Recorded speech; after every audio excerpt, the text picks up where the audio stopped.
Hi there, Taurus. Thank you for joining me for your weekly forecast for week commencing the 23rd of November.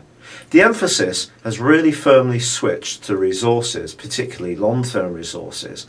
Now, of course, with Christmas racing up quick, if you do have children, especially young children, making that budget stretch to suit all their needs and desires could be a big part of what you're thinking at the moment.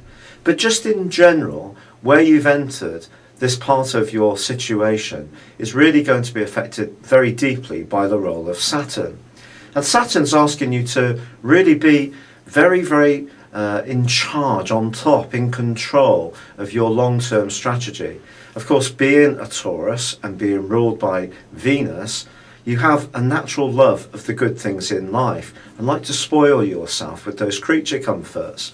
And perhaps this is a time when you perhaps need to think a little bit more carefully about what your everyday expenditure does in terms of your long-term prospects. And this is particularly true around the full moon of Wednesday, which is going to be in opposition to the strict energies of Saturn, and Saturn is all about structure. But Saturn is not an easy influence, and if you have been a little bit frivolous with your resources in the past, you may find at the moment that you're starting to need to be a little bit more thrifty.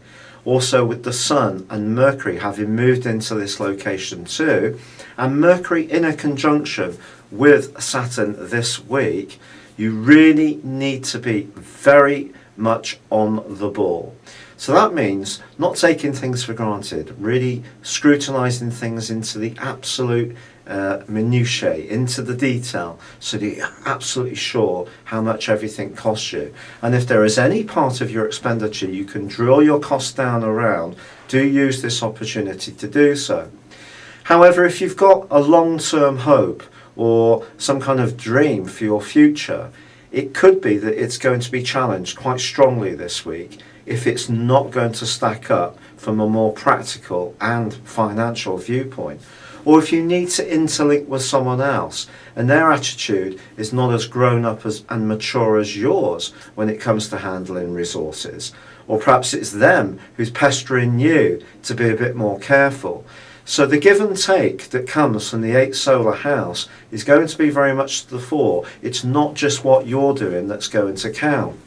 Fortunately, Mars is in a very precise part of your horoscope, and that's forging a brilliant link with Saturn. So if you find that spark of determination and willpower to make the most of what your situation is, however tough it may be, this can be an opportunity where you could surprise yourself about the extra economies you can squeeze out and the creativity you can bring to things. If you're a naturally talented entrepreneurial type of person, this could be a time where maybe you have to think again about one project, particularly one that maybe hasn't worked out as well as you would like. But this can also be a time when you can use the lessons that you've learned before to start something new. It may not come to fruition straight away, but if you approach things with this grown-up sense of being, if you like, your own personal banker, then I do feel a lot of good can ultimately come from this week, even if it's not obvious straight away. Thank you for joining me, good luck, and goodbye for now.